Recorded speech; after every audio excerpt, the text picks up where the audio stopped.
Sara, você sabia que existe um artigo científico que literalmente criou uma das tecnologias mais revolucionárias dos últimos anos? Estou falando de um trabalho que tem mais de uns 5.000 citações. Isso é praticamente um recorde histórico na ciência da computação. E o mais impressionante é que ele resolveu um problema que atormentava pesquisadores há décadas. Alex, uns 5.000 citações?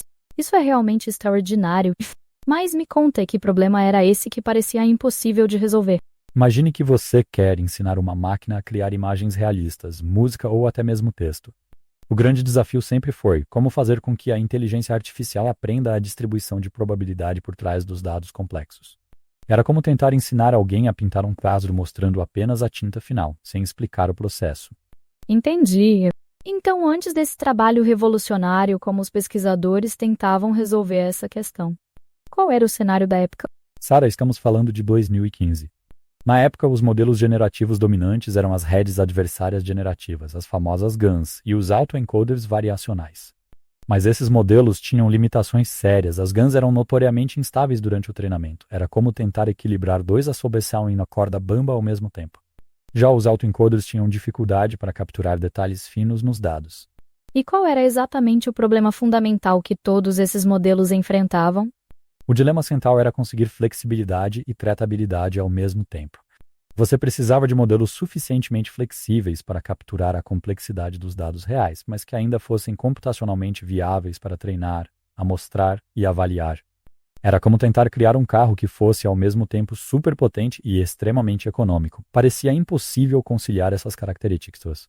Então, como esse artigo revolucionário conseguiu resolver esse dilema aparentemente impossível? Aqui está a genialidade. Os pesquisadores se inspiraram na física estatística fora do equilíbrio. Eles criaram um processo em duas etapas completamente inovador. Primeiro, eles desenvolveram um processo de difusão direta que adiciona ruído gaussiano aos dados de forma sistemática e gradual, destruindo a estrutura original ao longo de muitos passos temporais.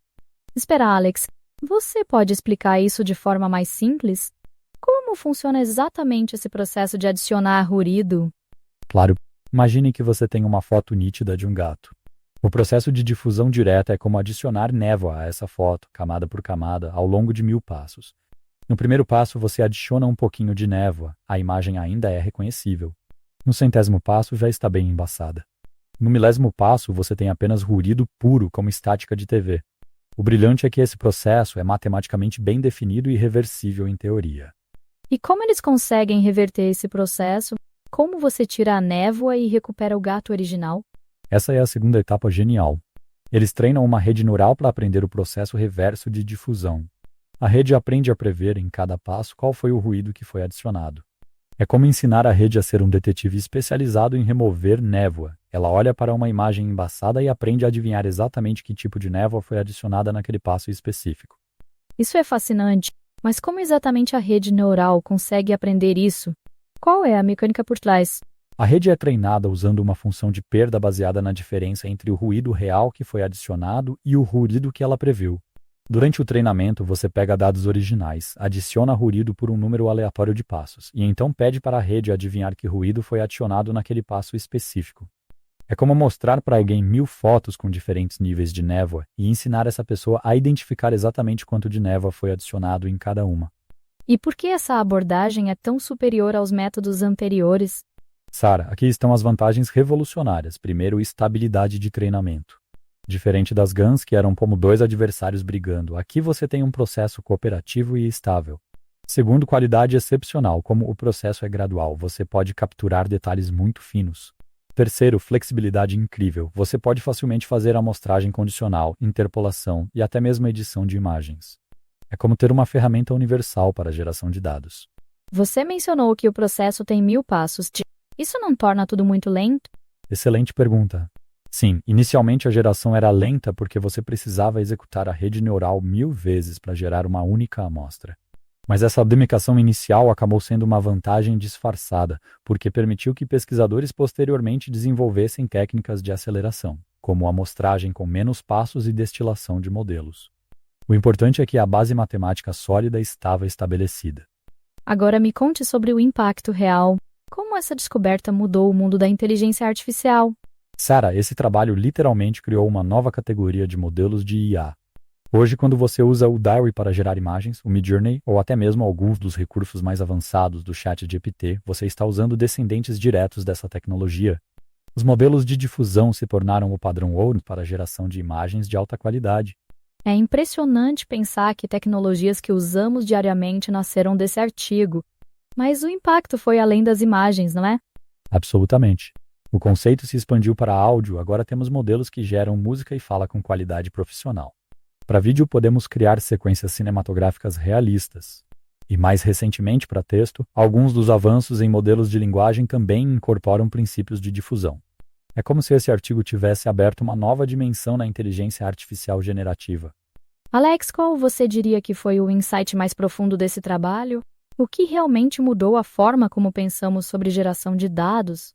O insight revolucionário foi perceber que você não precisa aprender diretamente a distribuição complexa dos dados.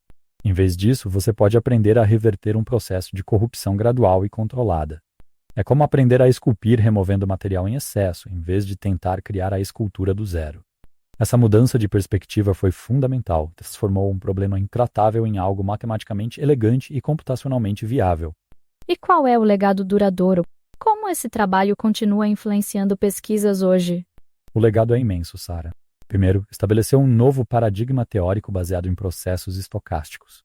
Segundo, criou uma família inteira de modelos que continuam evoluindo. Temos agora modelos de difusão latente, modelos de difusão condicionais híbridos com transformers. Terceiro, influenciou áreas além da geração, como superresolução, inpainting e até mesmo problemas inversos em ciências. É um daqueles trabalhos que não apenas resolveu um problema, mas criou um campo inteiro de pesquisa. É fascinante como um artigo científico pode ter um impacto tão duradouro. Alex, para concluir, o que você diria para alguém que quer entender por que esse trabalho é tão especial? Sarah, esse artigo é especial porque combinou elegância matemática com impacto prático extraordinário. Os autores não apenas resolveram um problema técnico, eles mudaram fundamentalmente como pensamos sobre geração de dados. Transformaram algo que parecia impossível em algo não apenas possível, mas também belo do ponto de vista matemático. E o mais impressionante é que estamos apenas começando a explorar todo o potencial dessa descoberta. Perfeito, Alex. É incrível pensar que em 2015, enquanto a maioria de nós estava preocupada com redes sociais e smartphones, alguns pesquisadores estavam criando silenciosamente a tecnologia que definiria a próxima década da inteligência artificial. Esse é realmente um daqueles momentos em que a ciência muda o mundo de forma irreversível.